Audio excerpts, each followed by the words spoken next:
What's going on, everyone? This is Joe with McCpicks, and we are back after about a month break from the UFC. We have UFC Fight Night, Nasruddin Imavov taking on Kelvin Gastelum.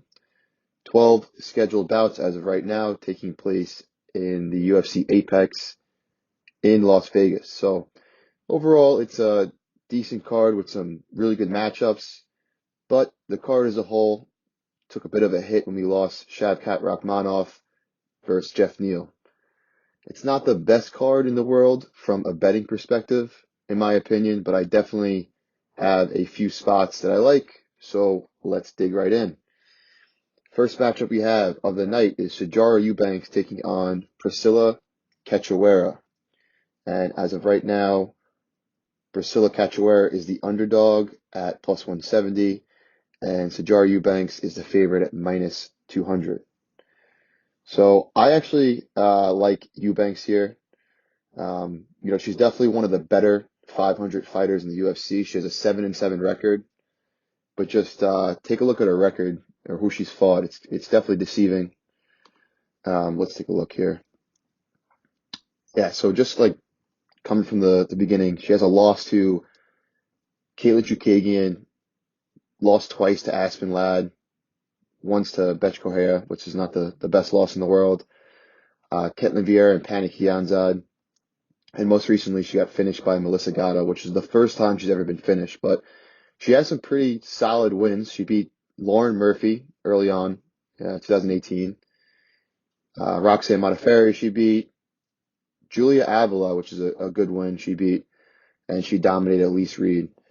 Um, but I think she has a super clear path to victory here with the grappling. So despite having no submission wins on her record, I think the sub's actually live for Eubanks. Has a Brazilian Jiu-Jitsu black belt, and Cachoeira stinks on the ground. She's been exposed multiple times on the ground and has been subbed 2 times. Like I said, Eubanks was finished in her last matchup against Gatto, but she's durable. That was the first time she was ever finished, and she took a pretty nasty kick to the body and was finished soon after that.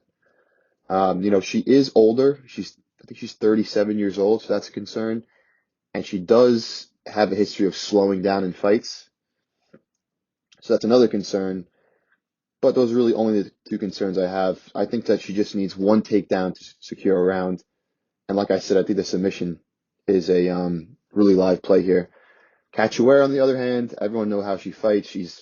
Has zero striking defense, just walks forward, takes bombs, and throws bombs herself. But again, clear weakness in the grappling. So for me here, the pick is going to be Eubanks, and the best bet is going to be Eubanks money line.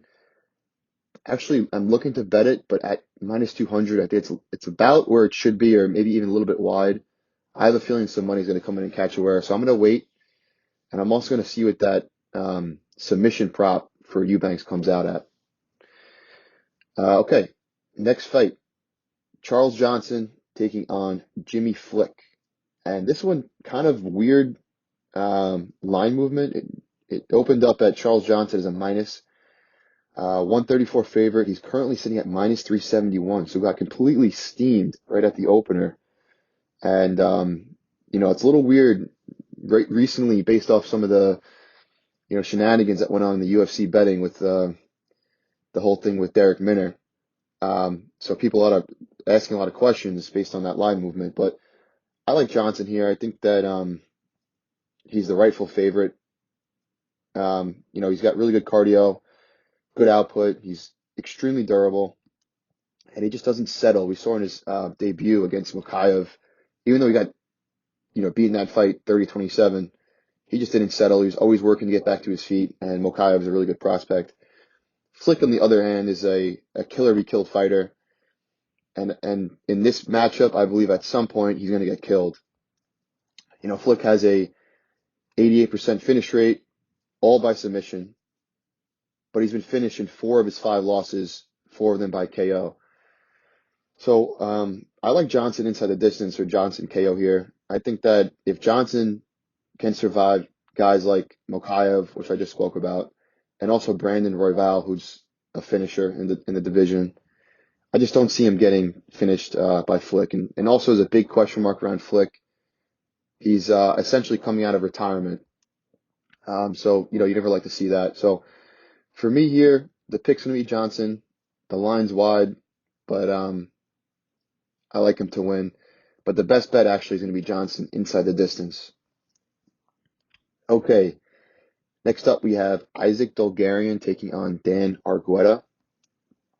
The line currently is Argueta minus 180, Dolgarian plus 155. And Dolgarian opened as a decent size underdog, opened around the plus 220 range. So money's been consistently coming in on Dolgarian, and I actually could see why.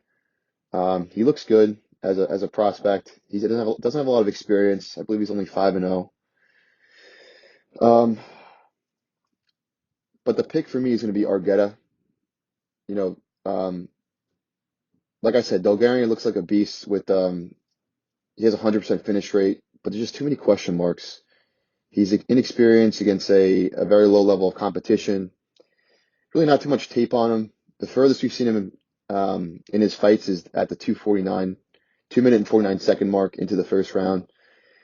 So really just don't know how he will look outside of round one. So I just think it's safer to take the more proven commodity in Argueta. Both guys have a wrestling background, and like I said, Bulgarian looks good, so I think he's live in round one. But I just think Argueta is more proven. So the pick's going to be Argueta, and the best bet is actually going to be a live entry on Argueta after round one. Like I said, after round one, a lot of question marks surround Bulgarian, and I think that if he wins, if he looks good in round one, we're get a decent line on Argueta after round one. Next up, we have Alan Nascimento versus Carlos Hernandez, with Nascimento being a sizable favorite, currently sitting at minus 345. Comeback on Hernandez plus 285. Actually, Nascimento is at minus 440 on FanDuel. So I like Nascimento here, but the line is kind of getting out of control, in my opinion. Nascimento is coming out of a really good gym and shoot box, and those guys seem to age like fine wine. He's definitely looked like he's improved over his last few fights. Really, really impressive win over Jake Hadley. He has really good jiu-jitsu, and his striking looks to be improved, but he has a lot of split decision losses on his record. He seems to go to a lot of close decisions, which I don't like. He doesn't really put a stamp on a lot of his fights. I mean, his last fight against Nascimento was a clear win for him. He's definitely fought the better level of competition in the UFC. He's more experienced. And then Hernandez, on the other hand, isn't too impressive to me. He kind of is more of a boxing type, even though he has no KO losses. He's well-rounded, but he's just more of a generic fighter. He doesn't really excel anywhere, and he hasn't fought the best level of competition. So for me, the pick is going to be Nascimento, and the best bet is going to be Nascimento as a parlay piece, but overall a pass. Like I said, the line is definitely a little wide. Next, we have Javid Basharat taking on Mateus Mendoca, and Basharat is a big favorite at minus 350. Comeback on Mendoca plus 290. So the pick here is going to be Basharat. This guy is just super impressive. Doesn't seem to have any apparent weaknesses. But yeah, the price again, similar to the last fight, it's just a little bit too steep for me. Mendoca looks like a solid prospect. But I have nothing bad to say about Javid Basharat. This one's going to be a quick one. The pick's going to be Basharat. Best bet. You can look at Basharat as a parlay piece, but overall, again, this is just going to be a pass overall. Next, we have Mateusz Rebecki taking on Nick Fiore. Both of these guys making their UFC debut. Rebecki is a massive favorite, minus 700. Fiore plus 500 area. So no surprise here. The pick's going to be Rebecki. He just has a lot more experience, and he's kind of like a bull. He's not the biggest guy in the world in terms of height, but he's thick, and he just keeps on walking forward and applies pressure to his opponents. He has a wrestling background, and he seems to have, for his fighting style, he seems to have some solid cardio. He's been 5 rounds before, and like I said, he has really good output and pressure. Fiore, on the other hand, is taking this fight on short notice, inexperienced overall against low-level competitions. That's why the line is somewhat justified. He's fought Jay Ellis in his professional career twice, and he doesn't have a lot of professional wins. For those of you who know Jay Ellis, he's like, take a look at Jay Ellis's record. Guy has a ton of fights, and he doesn't have the best win rate. So Fiore's more of a jiu-jitsu guy, and Rebecca's never been submitted. I just favor the wrestling over the Brazilian jiu-jitsu here.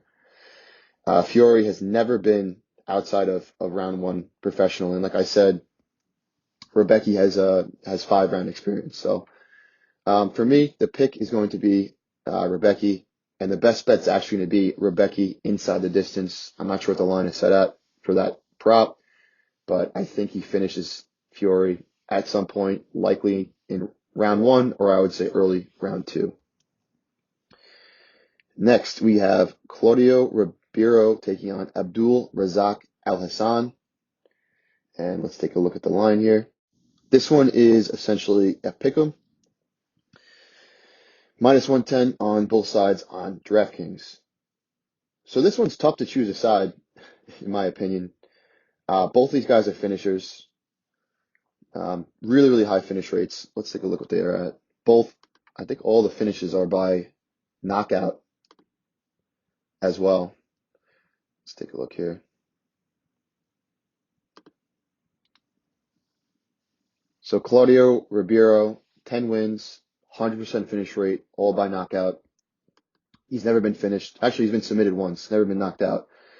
And on the other hand, Alisson, 11 wins, 100% all by knockout. So it's safe to say that I think if there's going to be a finish, it's going to be by knockout. Alisson has 5 losses, 4 by decision, 1 by knockout. He actually took a brutal knockout against Chaos Williams. He was knocked out stiff. Concerned here for Al Hassan is his age. Let's see how old he's 37. But he's definitely fought the better level of competition. This one's I don't think you could confidently choose a side here. It's a toss-up. But for me, the pick's going to be Al Hassan. I just think he's the more experienced fighter. And I know he has a lot of power, but both guys have power. But like I said, it's low confidence in terms of a pick. The best bet for me, which I'll probably be looking to bet based on what it opens at in terms of the line, is either fighter wins in round one or either fighter wins by knockout in round one. If you take a look at like Abdul, for example, almost all of his wins are in round one. All of his wins are in round one, actually. He has, and they're all by knockout, like I said earlier. So he has 11 wins, every single one of them are in round one. So obviously his power seems to dissipate as the fight goes on. And you take a look at Claudio, the majority of his wins are in round one for sure. He has, out of his 10 wins, 8 of them are in round one. So I think it's safe to say if one of these guys get a finish, it's likely to be in round one. If you want to play it safe, you could take the under 1.5, but there's going to be better value on either fighter wins in round one or either fighter by KO in round one. Okay, next we have Umar Nurmagomedov versus Hani Barcelos. This is a fantastic fight. I would say it's probably the highest level fight on the card. The line is actually getting crazy. Umar is sitting at minus 700 on some books, even minus 750 on some, with Hani Barcelos at plus 500. It opened as Umar as a minus 200 favorite. So Umar is just getting consistently steamed. It's obviously looks like a fantastic prospect, but he also has the Nurmagomedov, Dagestani tax to the line as well. So I like Nurmagomedov here. I see a lot of people that are taking a shot on Barcelos, based on value, which I definitely don't hate, but I think Nurmagomedov is a parlay piece. But at this price, I mean, you can't really do much with it. But Nurmagomedov is 9 years younger, super well rounded, doesn't have any apparent weaknesses. He's durable, never been finished. He's undefeated, obviously, and he has fantastic cardio. On the other hand, Hyone's about as technical as it gets, and he's experienced.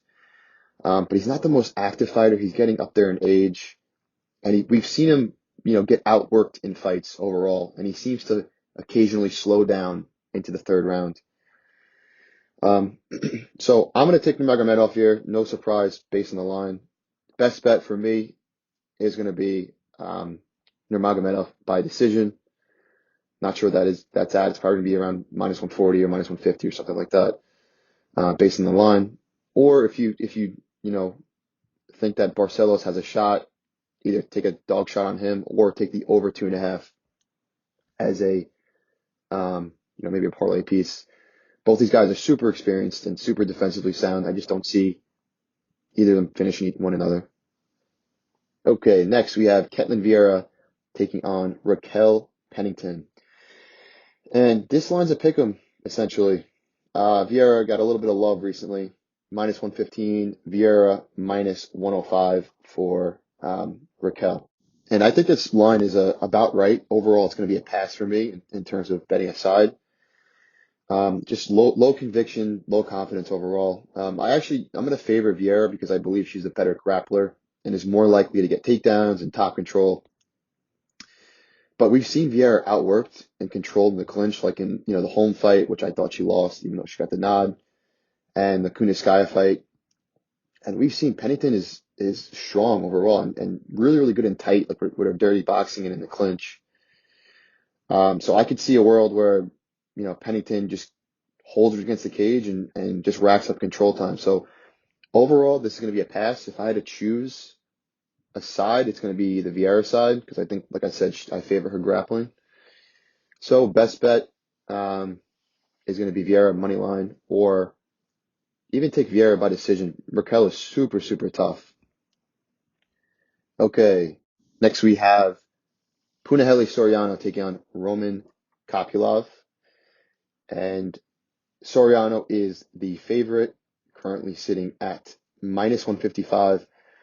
Kopylov is +135. So some money's coming in Kopylov. He opened at a +155 favorite, currently average +135. So I like Soriano here, but it's low confidence. To me, he's the more durable fighter. He has the higher finishing upside because I think he's a more powerful fighter. And that's why I agree with him being favored. However, he could definitely slow down in fights and get just generally out kickboxed, like in his fight against Brendan Allen. He took a ton of damage in that fight. Kopylov, on the other hand, is a pretty solid kickboxer, but he also seems to slow down himself. Although he does have a ton of late finishes on his record. Um, I was actually surprised to see this total set at 2.5. I would have, if it was at a decent price, I would probably take the over in the 1.5, just because either of these guys have been finished by knockout. They're both really, really tough. But like I said, I think that Soriano is a more durable fighter, and if there's going to be a finish in this fight, I think it's going to be on the Soriano side. Like I said, Kopylov has had late finishes, but he seems to slow down big time, and he wears the damage too, and Soriano just hits like a truck. So the pick's going to be Soriano. The best bet, I like the over 1.5. I don't know what's going to be set at as an alternative total. Take a look at that, or maybe Soriano by finish, or excuse me, Soriano scorecards no action, or like finish only, like I said. Next, we have a great fight. Dan Ige taking on Damon Jackson. And this line is close. We have, let's see, Ige is the -125 favorite, Damon Jackson plus 105. So I actually really like Dan Ige in this spot. I think it's a great buy low spot for him. He has a clear striking advantage, clear level of competition advantage. He's the more durable fighter, in my opinion. Or that's actually obvious. he's only won one of his last five bouts, but just take a look at, who he's fighting. He's fighting the top, top tier guys. Let's take a look here. So he took a loss to Mosvar Evloev. No surprise there. Had a close fight with Josh Emmett, which a lot of people thought he won that one. Korean Zombie. He knocked out Gavin Tucker immediately, and he has a loss to Calvin Kattar. So, I mean, these are all top 10 guys that he's losing to.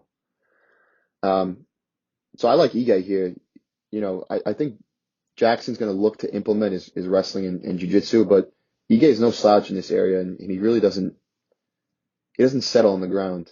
So Jackson has been finished in all of his losses, and we even saw him in a compromised position in round three against short notice replacement Dan Argueta, who's also fighting on this card. So I think Ige is going to knock Jackson out in either round one or round two. So the pick's going to be Ige. Best bet is going to be Ige money line. Next, we have the main event, Nasruddin Imavov taking on Kelvin Gastelum, and the line is currently sitting at Imavov is a minus 210 favorite. Gastelum coming back at plus 180. So the pick's going to be Imavov here, but honestly, it's low confidence. But I think he's going to pull it off.